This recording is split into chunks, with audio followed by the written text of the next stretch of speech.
Le réveil matinal le plus haut de la capitale sur la radio. La plus haute de la capitale.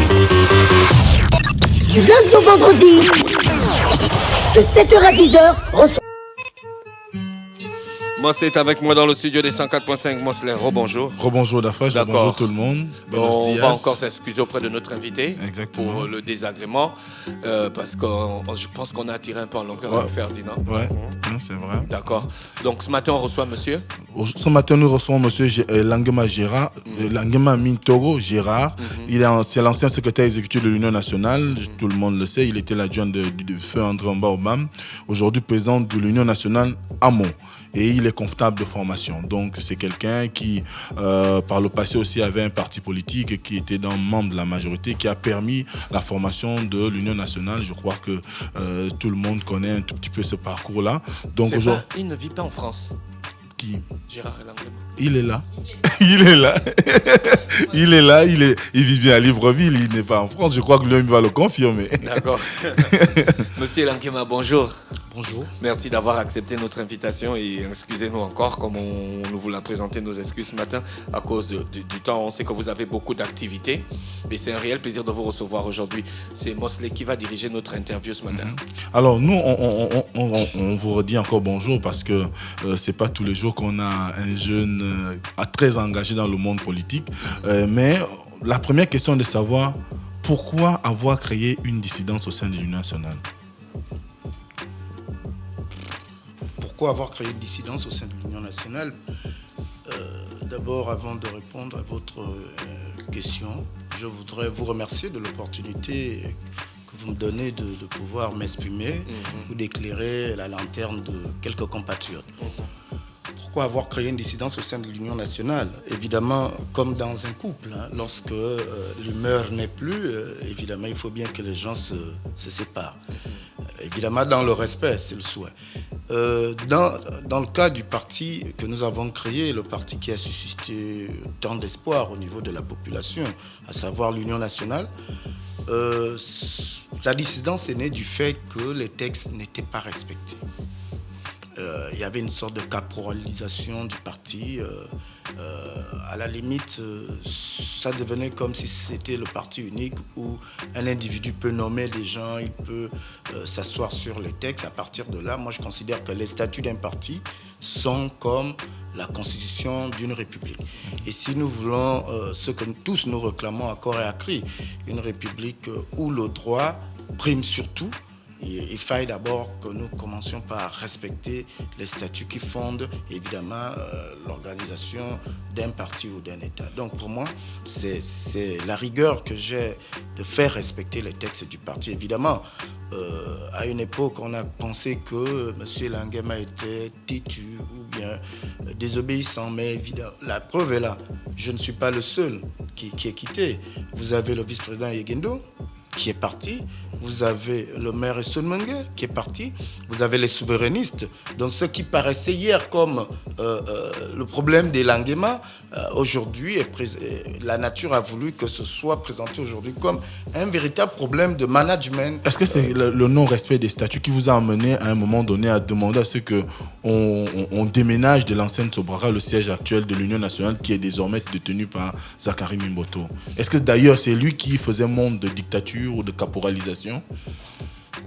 Vous savez, lorsque j'ai proposé que le siège du parti parte de l'ancienne Sobraga, évidemment, qui est la maison de monsieur le président de l'époque, monsieur Zachary Mimboto, d'abord, en matière de droit, on tombait dans ce qu'on appelle le conflit d'intérêts, parce que vous êtes président et vous êtes propriétaire, et le parti loue chez vous. À partir de cet instant, il y a un conflit d'intérêts qui se pose. Donc, en matière de droit, je pense que ce n'était pas bien. C'était autant pour nous que pour le président. Cela allait dans l'esprit de ménager le président de l'époque.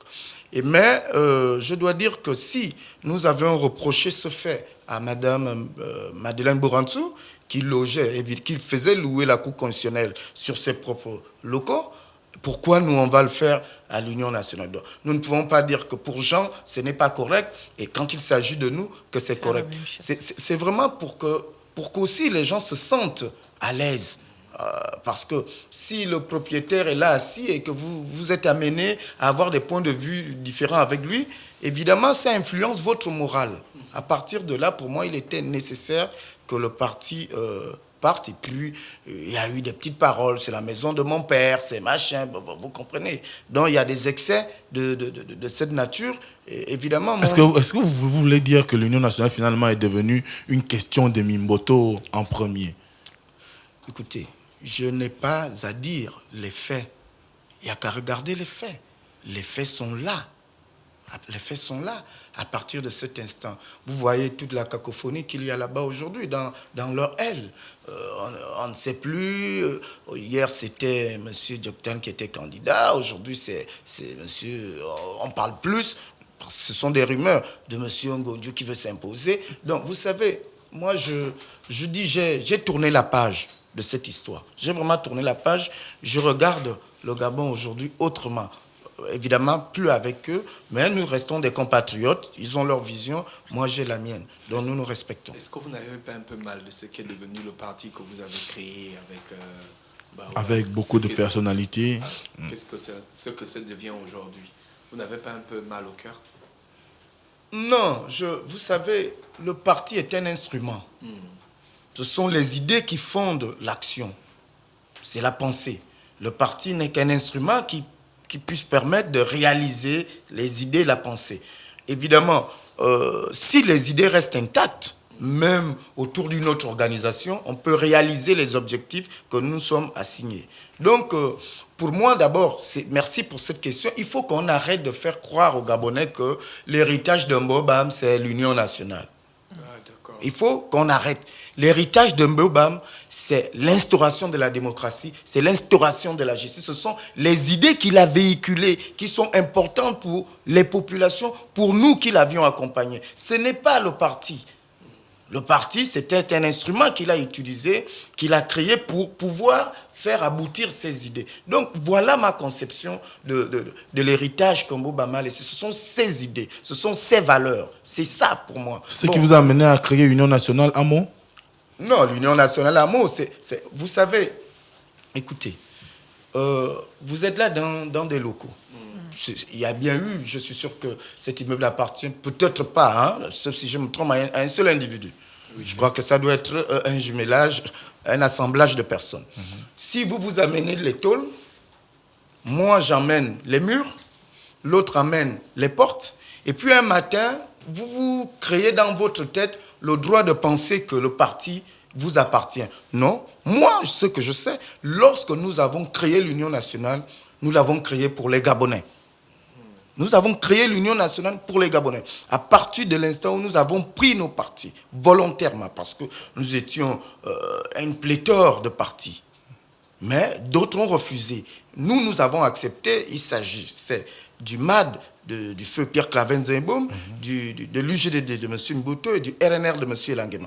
Nous avons accepté de créer une plateforme de travail pour les Gabonais.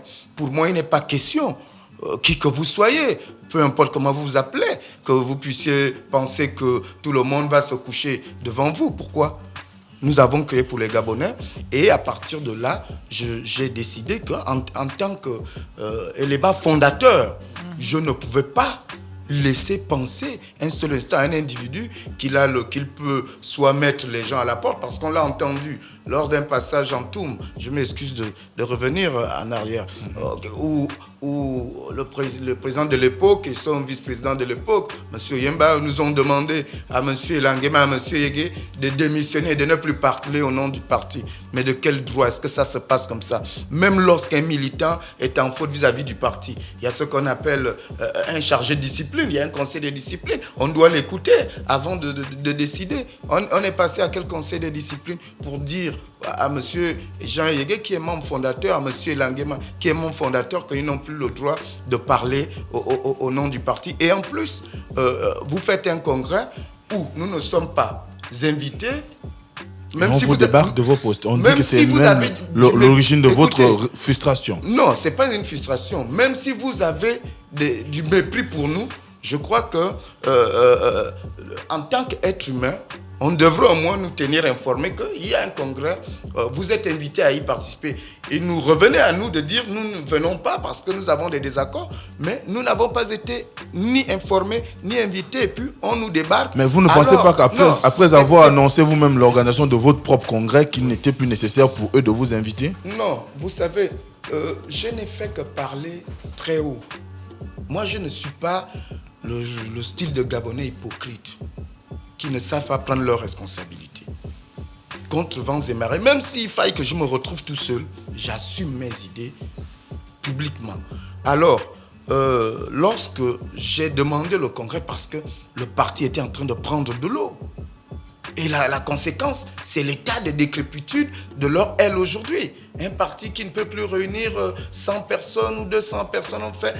Bon, évidemment, je ne vais plus parler de leur côté. Moi, je fais ce que j'ai à faire avec les militants qui me sont restés fidèles et qui veulent poursuivre le combat avec moi. Voilà ce qui m'intéresse. Aujourd'hui, vous êtes déclaré candidat. Mosley, pensez-vous que c'était un bon choix ou ne pensez-vous pas que vous avez un peu trahi? Parce que vous avez dit tout à l'heure que il faut rester fidèle à la vision d'André Baobam. Est-ce que ce n'est pas une sorte de trahison, en fait, parce que le parti, si on reste au nom, s'appelle Union nationale. Même quand il y a des désaccords dans le parti, pourquoi avez-vous décidé de partir au lieu de forcer à résoudre les problèmes pour rester fidèle à l'union, en fait? Est-ce que c'était une solution? Est-ce que c'était une solution judicieuse de vous séparer? Dans les partis, là, crée un peu la confusion chez les populations. Attendez. Quand vous me posez la question de savoir est-ce que je n'ai pas trahi? Non, tout le monde dans le parti. Non, vous séparez. Je veux vous suivre. Oui. Trahir qui? Les idées d'unité. La seule personne que je puisse trahir, ce sont mes propres idées. Parce que je ne suis pas venu en politique pour quelqu'un. Je suis venu en politique pour le Gabon. D'accord. Donc je ne peux trahir personne, aucun individu, si ce n'est moi-même. J'espère qu'à ce niveau, nous sommes d'accord. Et personne n'est parti. Je suis au regret de vous le dire. Monsieur Mbote est bien président de la tendance Union nationale, avec les mêmes idées, il mène le même combat. Moi, je suis président de l'Union nationale AMO, de l'Union nationale, avec les mêmes idées et pour le même combat. Personne n'est parti. Écoutez, même dans un mariage, il y a ce qu'on appelle la séparation de corps. Et puis, il peut y avoir au fur du temps la réconciliation. Mais ne soyons pas extrémistes parce que dans ce pays, les choses sont plus au premier degré. Il faut que les gens arrivent à observer. Les Gabonais parlent trop et trop vite. Observez, regardons ce que ça va être. Nous allons à une élection capitale. Qu'est-ce qui dit qu'on ne peut pas se retrouver dans 2 ou 3 mois pour l'intérêt supérieur du Gabon? Vous pensez que c'est là encore possible alors qu'on dit aujourd'hui que vous roulez pour Ali Bongo, parfois pour Jean Ping, surtout quand on regarde, on dit vous avez rencontré Ali Bongo lors de sa sortie à Cocotier et que finalement ceux qui ont assisté à votre congrès étaient de la tendance, du moins du gros regroupement des principaux soutiens de Jean Ping. Est-ce que vous pensez que l'Union nationale qui considère finalement que Jean Ping c'est celui qui est venu plus ou moins participer à cette déstabilisation pourrait accepter que vous reveniez dans la maison? Je n'ai pas à revenir dans... Je crois qu'on ne se comprend pas. Et là, je voudrais être une bonne fois pour tout clair. Je ne suis parti d'aucune maison. Je suis à l'Union nationale. Je suis le président de l'Union nationale. J'ai fait un congrès et c'est clair. Très bien. Donc, je ne suis pas parti de l'Union nationale. Je suis membre fondateur de l'Union nationale et président de l'Union nationale AMO. Maintenant, Action Modernité, ouverture. Maintenant, vous me dites qu'on dit que je suis de tantôt pour Ali, tantôt pour Jean Ping. Je ne sais pas comment je peux être pour Ali lorsque Ali est candidat. Et moi, je suis candidat. Nous sommes dans une élection à un tour. Ça, vous nous le dire. Oui, parce qu'on voit un peu tout ce que tout le monde fait lorsqu'il y a quelqu'un qui se déclare. Il y a tout le monde qui va, du côté de l'opposition. Il y a tout le monde qui va assister. Et pourtant, ils sont tous en confrontation adversaire. Donc, on comprend pas. Moi, je ne vous comprends pas. Expliquez. Non, elle explique que quand il y a des sorties de l'opposition, on voit si, par exemple, Ping sort, tous les opposants sont là-bas. Si, comme dernièrement, vous avez vu l'assistant de René Ndemezo lors de votre congrès, par exemple. Écoutez, moi, je ne sais pas ce que vous attendez, parce que je voudrais être clair. Il ne faut pas laisser les téléspectateurs dans une sorte d'imbroglio. Oui. Je ne roule pour personne. je roule pour mes propres idées. Et parfois, la politique n'est pas rectiligne. Je ne peux pas rouler pour un candidat dans une élection à un tour. Réfléchissons. Parce que c'est dans une élection à 2 tours qu'un candidat peut désister pour un autre candidat. Dans une élection à un tour, ce n'est pas possible. Ce n'est pas possible alors que je roule pour Ali, ni que je roule pour M. Jean-Ping. Moi, je reconnais qu'à une époque, dans un passé récent, j'ai aidé le compatriote Jean-Ping qui venait de descendre, venait de sortir du PDG pour nous retrouver dans l'opposition. Il avait besoin de discuter avec d'autres compatriotes et il m'a demandé, en tant que secrétaire exécutif, de participer, d'organiser cela. Et je l'ai fait, je ne le regrette pas. C'est un compatriote, il avait des idées à vendre, à présenter aux Gabonais, alors je l'ai fait. Mais pour dire que M. Jean-Ping est venu détruire l'Union nationale, non, arrêtons de blaguer. Mais quand on regarde aujourd'hui tous ceux qui partent... Il faut bien que vous compreniez ce qui se passe. Arrêtons de blaguer. Monsieur Jean-Ping n'a détruit aucun parti. Monsieur Jean-Ping, Monsieur Mboba, malade depuis près de 2 ans. Évidemment, en tant que principal bailleur de fonds, le parti avait presque arrêté des activités. Monsieur Jean-Ping n'est venu que 2 ans après. Mais où étions-nous ? Où étaient tous ceux qui pensent que c'est M. Jean-Ping? Ce n'est pas les mêmes qui nous ont même d'abord amené Jean-Ping au sein du parti à l'Union nationale. On a travaillé avec lui pour nous dire par après que il veut marcher sur nos plates-bandes. Non, écoutez, moi, on ne me manipule pas. On ne me manipule pas. Je suis quelqu'un de clair. C'est M. Jean-Ping fait sa politique. Si sa politique passe dans la tête des Gabonais, tant mieux. Mais nous aussi faisons la nôtre. On ne va pas passer tout le temps à responsabiliser les autres sur les malheurs que nous-mêmes nous créons. Nous-mêmes, nous avions été inactifs pendant 2 ans. Au moment où je disais, il faut faire une tournée dans le sud. On m'avait dit qu'il n'y avait pas d'argent. Au moment où je disais on doit faire telle activité, il n'y avait pas de moyens. Disons qu'à une époque, on s'était retrouvé dans une situation où c'était plus une question de moyens qu'une question de mauvaise volonté. Donc, le principal bailleur étant malade, parce que je dois le dire, et puis les activités du parti ont pris un coup. Et puis reconnaissons que Mbaobam, excusez-moi de l'expression, était la matrix du parti. C'est lui que les Gabonais adulaient. C'était lui. Donc, il n'était pas facile que n'importe qui puisse un matin se lever et se faire passer pour Mbobam dans la conscience des Gabonais. Donc, il y avait ce blocage-là aussi. Mais moi, je ne suis pas de ceux qui pensent que X est venu de ravir ou je ne sais trop quoi. Moi, je dis chacun de nous est libre de séduire les Gabonais par ses idées, par un projet. Et puis, si ça marche, tant mieux. Voilà. Vous êtes selon le site Gabon Actu, vous êtes candidat à l'élection présidentielle de 2016. Quel est votre argumentaire pour les Gabonais? Mon argumentaire pour cette posture, elle est d'abord l'argumentaire qui voudrait qu'on arrête de faire croire aux Gabonais que l'élection présidentielle n'est faite que pour les gens qui ont de l'argent. D'abord ça, vraiment, c'est un défi que je me suis donné. Je ne voudrais pas que si un enfant du quartier et qu'il a une bonne tête et de bonnes idées, qu'on puisse l'empêcher de penser un jour qu'il peut diriger le Gabon. Parce qu'on aurait mis la caution à 20 millions. Vous savez, lorsque j'ai lancé cette candidature, le premier argument qu'on m'a balancé, où il va trouver les 20 millions où? Ça veut dire qu'on veut faire du Gabon, on veut faire de la fonction présidentielle une fonction des privilégiés. De prestige. Donc, de prestige. À partir de là, je dis, moi, Elan Guema, je ne cède pas à cette stratification des individus. Parce que si nous disons égalité de chance, mais où est l'égalité de chance dans ce contexte? Si la chance, de manière mécanique, n'est accordée qu'à l'enfant d'un riche. Parce qu'à partir de cet instant, il n'y a que l'enfant d'un riche qui aura hérité de son père qui pourra évidemment se prévaloir d'être candidat parce que ça va se passer comme ça naturellement. Donc, pour moi, il faut rompre avec ça. C'est un défi que je me suis donné. Étiez-vous au CND lorsqu'on a discuté de la volonté de revoir... L'Union nationale a décidé, dans le contexte actuel, de ne pas participer aux travaux du CND. Mais je dis, les Gabonais, en âme et conscience, doivent admettre que c'est une disposition qui n'est pas favorable à toutes les couches sociales. Et donc, moi, je tiens à balayer cela. Je tiens à balayer et c'est pourquoi j'irai jusqu'au bout. Très bien. J'irai jusqu'au Premier argument. Il faut tenir la route parce que on a selon les commentaires qui viennent un peu de gauche à droite sur les réseaux sociaux, les gens veulent taxer votre candidature d'une candidature pas très sérieuse. Donc, il faut vraiment que vous teniez... Vous faites le Prosper Ngouan dans les années 90, du tourisme politique. Vous savez, mon parcours parle. Oui. Mon parcours parle. J'ai un parcours qui part de 90, de 89 à maintenant.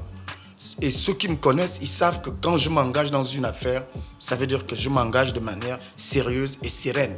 Maintenant, les petites sirènes, parce qu'on est rangé derrière X, parce qu'on est rangé derrière Y, moi je dis, je ne suis pas d'accord et chacun est libre de penser que Langema est sérieux à ce niveau ou qu'il n'est pas sérieux, mais j'ai décidé, parce que c'est un problème personnel, de m'engager et je dis aujourd'hui devant les Gabonais que j'irai jusqu'au bout. Ça, c'est la première raison, battre en brèche le fait qu'on voudrait que la fonction présidentielle devienne une fonction des privilégiés. Et quels privilégiés? Parce que nous savons tous comment certains sont devenus riches au Gabon. Très bien. Beaucoup ne sont pas devenus riches parce ils ont hérité de beaucoup d'argent ou qu'ils ont créé des entreprises. Ils sont devenus riches avec l'argent du contribuable. Donc, on sur le dos des Gabonais. Sur le dos des Gabonais. On ne peut pas caporaliser le reste des Gabonais parce qu'on a subtilement pris leur argent et venir les narguer par la suite avec. Non, je veux balayer cet aspect. Le deuxième aspect pour moi de ma candidature, je voudrais aussi que l'on sache que même j'ai fait de la comptabilité et pour moi, on m'a appris en économie d'entreprise que 30 ans après, chaque entreprise renouvelle les ressources humaines. Le Gabon est l'un des rares pays où depuis 50 ans bientôt, c'est les mêmes noms qu'on va entendre. Même personnel politique. C'est les mêmes personnages. Vous ne pensez pas que depuis quelque temps, ça change un peu? Non. Écoutez, on change pour faire semblant, c'est du saupoudrage. En fait, le système reste le même. C'est les mêmes qui sont au PDG, c'est les mêmes qui étaient au PDG qui sont de ce côté, qui estiment que bon, si ça quitte là-bas, on amortit là-bas. Ouais. Moi, je dis, ça là, je ne marche pas. Il faudrait que on change de ressources humaines. Le Gabon a d'autres valeurs. Le Gabon a d'autres fils qui sont autant que ceux qui ont commencé depuis 60, capables aussi de penser pour le Gabon. Et puis, ma candidature aussi, c'est pour mettre fin à l'impunité. Parce que ce jeu dans lequel on veut embarquer les Gabonais, c'est un jeu très dangereux et très subtil. Ça veut dire que les mêmes s'arrogent les positions différentes, mais dans le fond, rien ne bougera parce que Ali ne convoquera jamais un Jean-Ping. C'est un exemple. Ali ne convoquera jamais un Mimboto. C'est des querelles, c'est les querelles de palais auxquelles on assiste. Mais le fond reste le même. C'est les divergences sur le partage des privilèges qui fondent tout ce que nous voyons comme querelle, ce qui est devenu une querelle politique. En fait, c'est une querelle de palais. Très bien. De partage de dividendes et d'intérêts. Donc, pour moi, il est important que dans la suite de notre pays, avant de prendre un nouveau redécollage, il est important que notre pays s'arrête, qu'on fasse le point, qu'on rétablisse les torts. Maintenant, si les Gabonais acceptent d'effacer le tableau pour dire, bon, ok, ce que vous avez fait, c'est bien, mais on redémarre. Mais si les Gabonais exigent que certains restituent un peu ce qu'ils ont pris au Gabon, il faudrait le faire. Donc, pour moi, c'est aussi mettre fin à l'impunité. Très bien. Donc, dernière question. Mais ce qui fonde de plus ma candidature, c'est de protéger ceux de ma génération. Je crois que nos aînés ont appris, pour certains, ils revenaient de Franceville, d'Oyem, ils n'avaient pas de parents à Libreville. Il y avait des internats partout. Et même, moi, lorsque j'ai appris un tout petit peu, en période d'examen, on nous ouvrait les internats. Pourquoi? C'était pour protéger l'apprenant, l'élève, l'étudiant. Regardez ce qu'on est devenu. Il n'y a plus d'internat chez nous. Les jeunes sont livrés à la délinquance. Or, la première ressource d'un pays, c'est la ressource humaine, c'est sa formation, c'est de la protéger. Donc, pour moi, je voudrais me battre sérieusement pour que on restitue à l'école publique tout le privilège que l'école publique avait. Qu'on restitue à l'école publique les internats.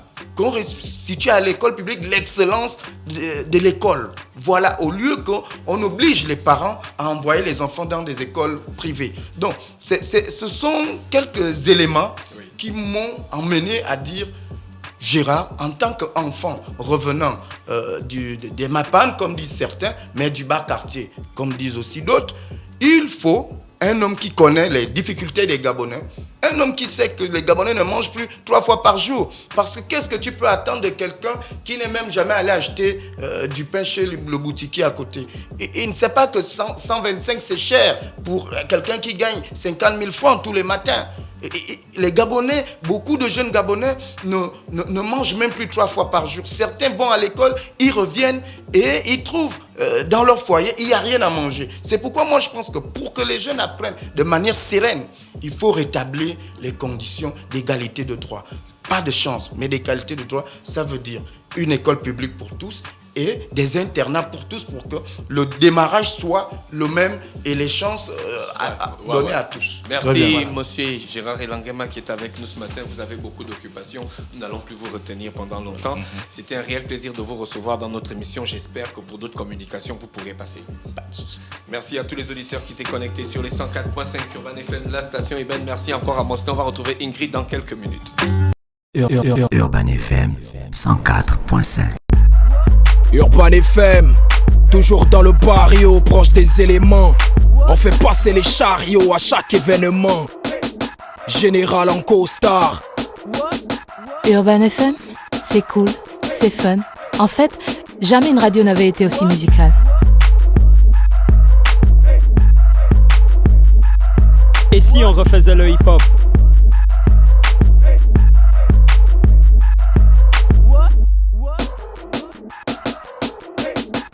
L'équipe nationale de la FM. C'est 100% musique urbaine, c'est notre radio préférée. Urban FM, je te kiffe. Toutes mes exclusivités et toute mon actualité, c'est sur Urban FM. C'est frais, c'est maintenant et c'est pour des générations. Urban FM 104.5.